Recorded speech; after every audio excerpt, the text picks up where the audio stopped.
Historians and their sources. Now, what are the sources of historians and how do they tell us about various things that happened in the past? As in the earlier classes, we have discussed that there were so many things such as books, coins, utensils, manuscripts, cloth that told the story of how the people used to live. Similarly, historians have sources that dictate us how the history was. So, coins, inscriptions, architecture, textual records are used to gather information of the past. They are the evidences and proofs of the past. People gradually, they started to write holy texts, for example, Bhagavad Gita, Quran, Bible, etc.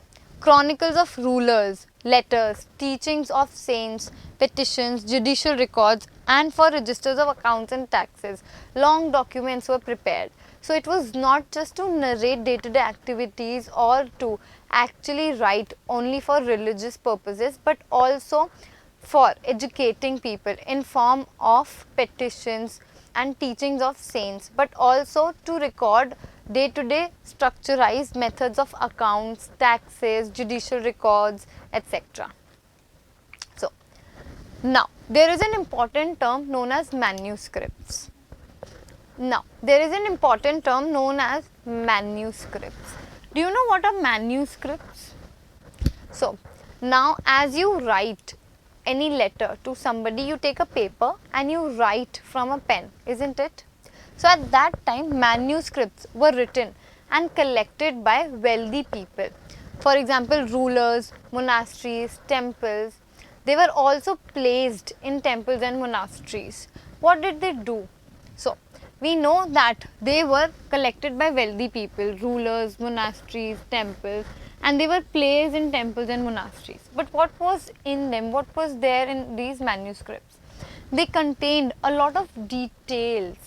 Details about what? Detailed information about the society at that time.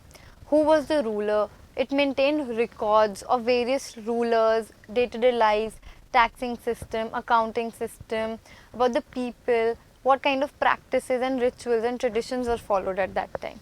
They contain this detailed information. And why are they called manuscripts? So, manuscript is something which is written by hand. Since you are writing it on your own, that is why it is known as a manuscript. So, this was handwritten and they were not easy to comprehend or understand, because of course, if you write, your handwriting cannot be understood by everybody, is it? Isn't it? So, these were the writings of old people, our ancestors, thousands of years ago. So, it was not easy to understand these manuscripts. However, there was no printing press at that time and the texts, they were copied by hand only. Today, we have Xerox machines. So, whatever document you want, you can either take a print of it or do a photocopy. But at that time, there were no printing press. So, if you have to copy a text, you would have to write it again with your hand, which led to slight changes in them over the time. So, for example, if I am copying an original text and if I am tired, I might omit out on some things, isn't it? Right? So, a lot of things, a lot of information must have been missing from the copies of the original text. Since the authentic writer couldn't be found, the disparities continued to grow. As a result, historians have to read different kind of manuscripts so that they can get knowledge on what actually was true and what kind of information is missing from the text. Here, the 14th century chronicler Ziauddin Barani wrote his chronicle first time in 1356 and another 2 years later. The two differ from each other. So, the chronicle that he wrote in 1356 is different from what he wrote 2 years later. So, the other two differ and historians did not know about the existence of the first version until 1960s. It remained lost in large library collections. So, here are images of two different kind of texts written. So, here in this image you can observe two different kind of scripts. So, let's find out about these scripts. So, as you see this image, the left one on the script on the left hand style is the Nastaliq style. It's cursive and easy to read.